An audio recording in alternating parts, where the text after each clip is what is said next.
નમસ્કાર, આપ જોઈ રહ્યા છો સંદેશ ન્યૂઝ. આપની સાથે હું ભાવિની. મહત્વના સમાચારથી શરૂઆત કરીએ.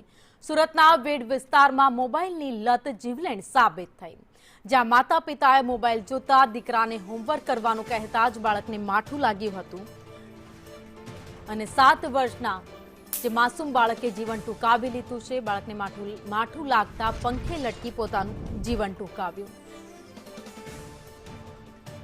મૂળ ઓડિશાના પરિવારનો એકનો એક લાડકવાયો દીકરો પાલિકાની શાળા નંબર 331માં ધોરણ 7માં ભણતો હતો.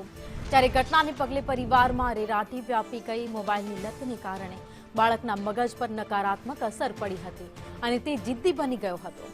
ત્યારે પરિચિતોએ પણ બાળકોને ડિજિટલ લતથી દૂર રાખવા કરુણ અપીલ કરી. હાલ ચોક બજાર પોલીસે ગુનો નોંધી આગળની તપાસ હાથ ધરી.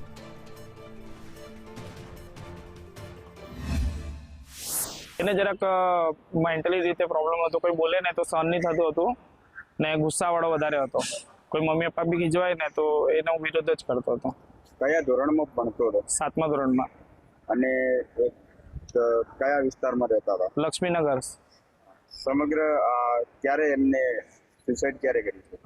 6:30 ની આસપાસ. એને શેની લત હતી? એને મોબાઈલ ને જરાક આઉટલાઈન બી જરા વધારે હતું. વધારે એ સમજતો નહીં હતો કોઈ વસ્તુને. જીદ જ લીધો હતો એકદમ. કોઈ વસ્તુ જોઈએ એટલે જોઈએ. આ વસ્તુ નહીં આપી તો ઘરે બોલતો હતો.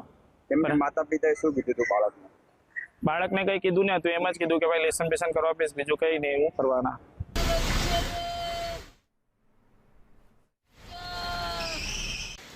પરમાર અમારી સાથે જોડાઈ ગયા છે. મનીષ, આજકાલ મોબાઈલની લત બાળકો માટે જીવલેણ સાબિત થઈ રહી છે.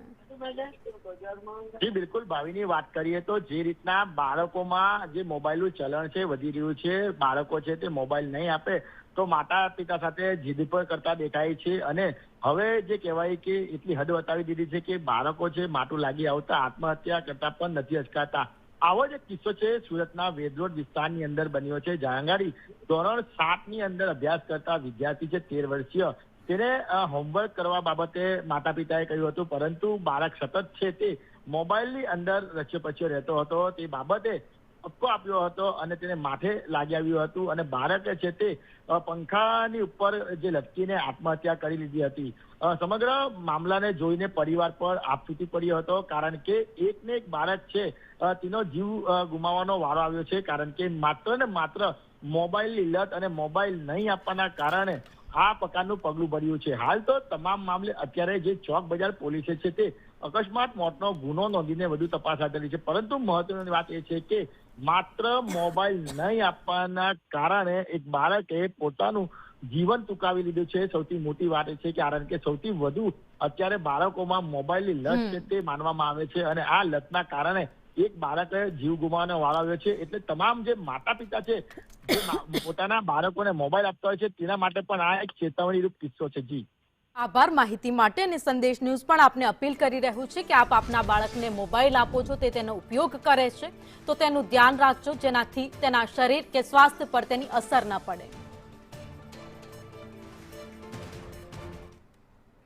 અને હવે